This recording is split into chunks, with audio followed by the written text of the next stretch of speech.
Lawyer బాబుని కలవాలి madam. రండి. ఏదైనా కేసు పని మీద వచ్చారా? కాదు మేడం, ఆర్డర్ ఇచ్చారు, ఇవ్వడానికి వచ్చాను. అవునా? ఏంటండి అది?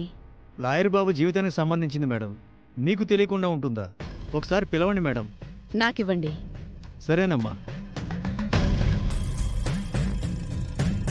ఏం ఆర్డర్ ఇచ్చాడు వీడు?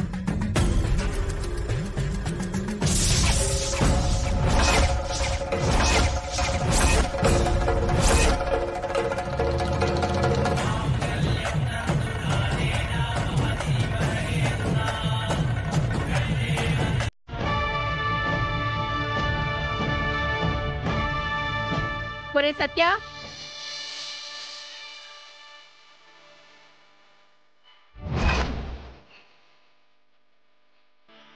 సత్య, అమ్మా.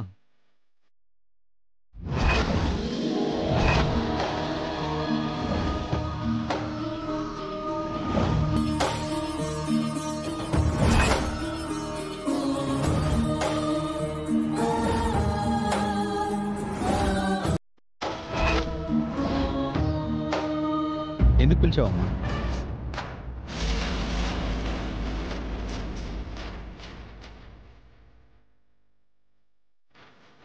ఇదెందుకు చేయించావు? ఎవరి కోసం చేయించావు? ఓ అజ్ఞాత ప్రేమికుడు తన ప్రియురాల్ని భారీగా మార్చుకోవడం కోసం చేయించాడు. ఇది అవని కోసం నేనే చేయించాను.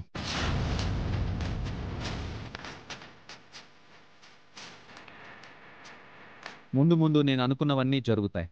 అందుకే 3 ముళ్ళు వేయడానికి ముందుగానే సిద్ధం చేయించి పెట్టుకుందామని ఆర్డర్ పెట్టాను.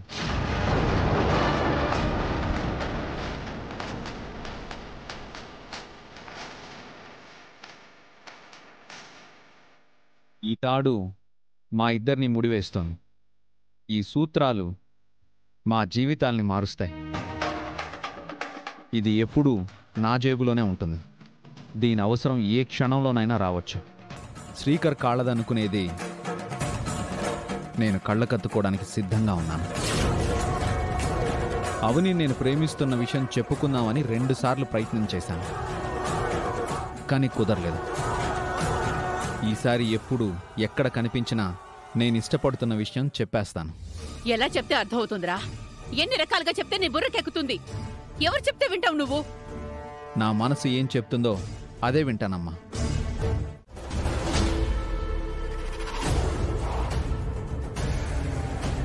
తను చనిపోయేంత వరకు తీయదు. తన జాతకం నువ్వెలా చెప్తున్నావమ్మా?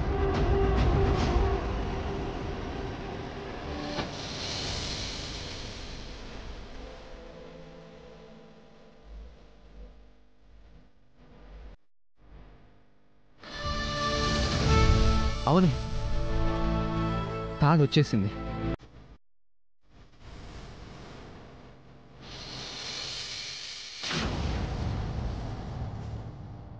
శ్రీకర్ కట్టిన తాళి బయటకు పోతుంది. నేను కట్టబోయే తాళి నీ మెడకు చేరుతుంది.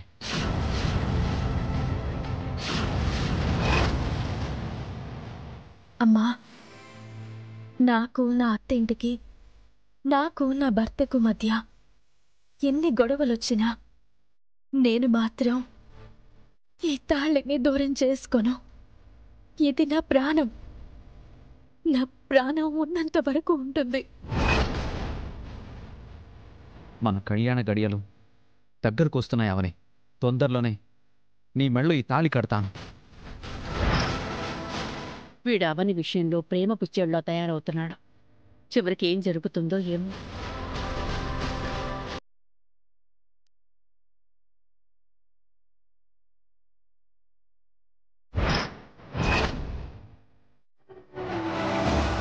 నేను అన్న మాటలకి మీరు చచ్చిపోవాలని అనుకుంటే, మరి మీరు అన్న మాటలకు నేను ఎన్నిసార్లు చచ్చిపోవాలి?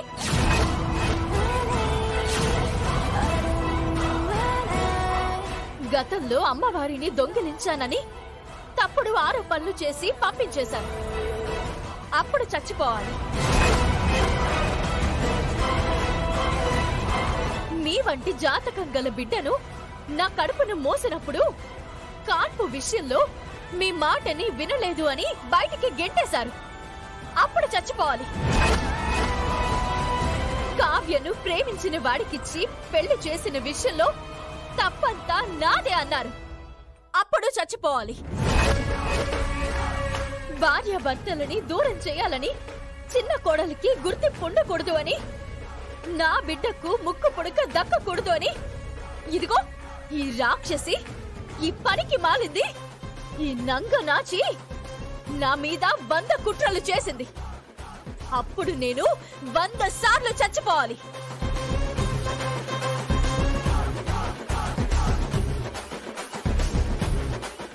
చివరికి నా కడుపున పుట్టిన బిడ్డ మీ వంశంకు సంబంధించింది కాదని, మీ రక్తం కాదని, మీ కొడుకుకి పుట్టలేదని దుర్మార్గంగా బయటికి గెట్టేశారు. అప్పుడు చచ్చిపోవాలి. నా కూతురి పుట్టినరోజు వేడుకల్లో తప్పుడు DNA రిపోర్ట్ తీసుకునొచ్చి అందరి ముందు నన్ను, నా బిడ్డని అవమానించాం. నా కూతురు నా నుంచి దూరం అయిపోవడానికి కారణమయ్యా.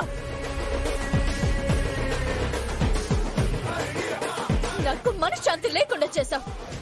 నా కాపురాన్ని కూల్చేశావు. ఎన్ని ఎన్ని ఎన్ని చేశావు? ఎన్నిసార్లు ఎన్నిసార్లు ఎన్నిసార్లు చావాలి నేను? అయినా సరే చచ్చానా? చావలే. నా చావును మీరు 1,00,000 సార్లు కోరుకున్నారు. అయినా చావలేదు.